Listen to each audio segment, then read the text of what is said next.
Hej Mette. Har du ikke lige en god roman, du kan fortælle om? Jo, det har jeg da. Julie Kiplers Hjem. Den handler om frisøren Dorte, som hver uge sætter hår på 89-årige Isabella. De har igennem tiden udviklet et venskab, trods forskellen på alder og hudfarve.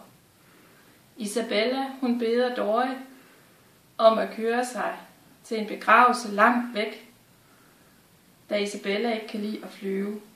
Og på den lange tur, der fortæller Isabella om sit liv, om sin ungdomskærlighed til husholderskens sorte søn, som hun stikker af med og gifter sig med. Et blandet ægteskab, som var meget uacceptabelt i 1940'ernes USA. Isabellas familie er selvfølgelig imod det og henter Isabella hjem.